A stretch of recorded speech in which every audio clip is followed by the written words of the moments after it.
नमस्कार दोस्तों, Saanvi classes all exam में आपका बहुत बहुत स्वागत है। मैं विभा। आज हम क्लास 7 का इतिहास पाठ 9 का अध्ययन करेंगे, शेरशाह सूरी। अगर आपको यह वीडियो अच्छा लगे तो लाइक, शेयर और सब्सक्राइब करना ना भूलिएगा। आइए स्टार्ट करते हैं। शेरशाह सूरी 1540 से 1545 ईस्वी तक। शेरशाह सूरी का शासनकाल मात्र 5 वर्षों का ही था। इतने अल्प समय में उसके द्वारा किए गए सुधारों एवं प्रजा की भलाई के लिए किए गए कार्यों ने आगामी शासकों के लिए पथ प्रदर्शक का कार्य किया। शेरशाह सूरी के बचपन का नाम फरीद था। उसने अपने मालिक को बचाने के लिए शेर को मार डाला था, तभी से फरीद का नाम शेरशाह पड़ गया। जौनपुर में उसने अरबी, फारसी, इतिहास तथा साहित्य का ज्ञान प्राप्त किया। शिक्षा प्राप्त करने के पश्चात फरीद अपने पिता की जागीर की देखभाल करने सासाराम वापस आ गया। थोड़े ही दिनों में वह जनता में लोकप्रिय हो गया। जागीर की देखभाल करने के अनुभव ने उसे शासक बनने पर सफल एवं लोकप्रिय बनाया। कुछ समय के पश्चात उसने बिहार के शासक के यहाँ नौकरी कर ली। वह बाबर की सेना में भी भर्ती हुआ था। इस कारण उसे मुगलों के सैन्य संगठन का अच्छा ज्ञान प्राप्त हुआ। धीरे धीरे शेरशाह ने बिहार में अपना प्रभाव स्थापित कर लिया और संपूर्ण बिहार का शासक बन गया। चौसा और कन्नौज के युद्ध में मुगल शासक हुमायूं को हराकर वह 1540 ईस्वी में शेरशाह सूरी के नाम से भारत का सुल्तान बना। अलाउद्दीन खिलजी की सैन्य संगठन एवं लगान संबंधी नीतियों से वह काफ़ी प्रभावित हुआ था। अतः उसने अपने राज्य की व्यवस्था सुधारने के लिए निम्नलिखित कदम उठाए। राजस्व संबंधी सुधार।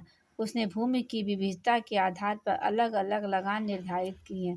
उपजों की किस्मों के आधार पर कर निर्धारित किया गया था।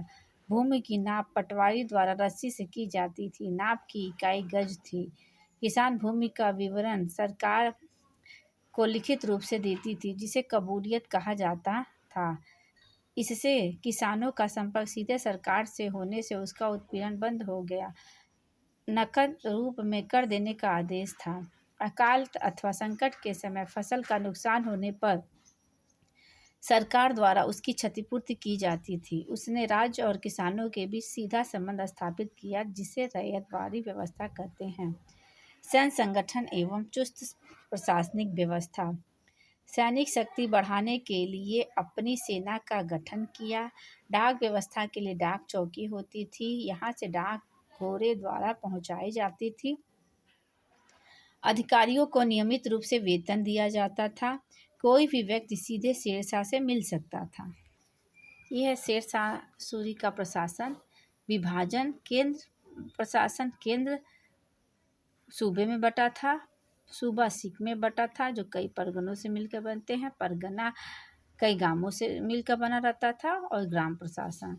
केंद्र के जिम्मेदार व्यक्ति को सुल्तान कहते थे। सूबा के सूबेदार, सिख को सिकदारान और परगना प्रशासन को सिकदार, कोषाध्यक्ष और अनाधिकारी होता था।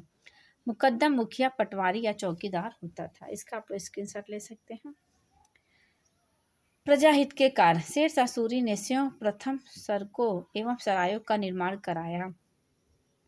उसके द्वारा निर्मित 4 प्रमुख सड़कों में पहली सड़क बंगाल से सोनार गांव से दिल्ली तथा लाहौर होती हुई अटक सिंध प्रांत पाकिस्तान तक जाती थी, जिसे सड़के आजम कहा जाता था। कालांतर में ब्रिटिश काल में इस सड़क को काबुल तक पहुंचाया गया। गवर्नर जनरल लॉर्ड ऑकलैंड ने इसे ग्रैंड ट्रंक रोड नाम दिया। शेरशाह सूरी निर्मित दूसरी सड़क आगरा से बुरहानपुर तक, तीसरी सड़क आगरा से चित्तौड़गढ़ तक तथा चौथी लाहौर से मुल्तान तक जाती थी। सड़कों के निर्माण में व्यापार, यातायात, संचार व्यवस्था में गति आती थी। सड़कों के दोनों ओर वृक्ष लगवाए, विश्राम के लिए सराय बनवाई, पानी के लिए कुएं खुदवाए। उसने शिक्षा के विकास के लिए कई मदरसे और मकतब भी खुलवाए। शेरगढ़ दिल्ली के निकट नामक नगर जमुना किनारे बसाया। शेरशाह सूरी ने दिल्ली के पुराने किलों में किला-ए-कुहना नामक मस्जिद और अष्टभुजी 3 मंजिला मंडप शेर-ए-मंडप का निर्माण कराया, जिसको हुमायूं ने बाद में पुस्तकालय का रूप दे दिया। शेरशाह सूरी के प्रशासन को आप स्क्रीनशॉट ले सकते हैं। 1545 ईस्वी में कालिंजर के युद्ध में वह घायल हो गया और कुछ दिनों के बाद उसकी मृत्यु हो गई। शेरशाह सूरी की मृत्यु के पश्चात उसके उत्तराधिकारियों ने 10 वर्षों तक शासन किया, लेकिन ये उत्तराधिकारी इतने योग्य नहीं थे कि वे शेरशाह सूरी द्वारा स्थापित साम्राज्य की देखभाल कर सकें।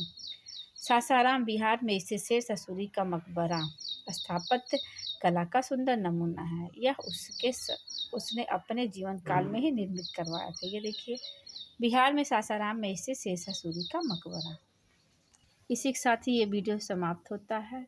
प्लीज़ मेरे चैनल को अधिक से अधिक लाइक शेयर और सब्सक्राइब करना ना भूलिएगा। धन्यवाद।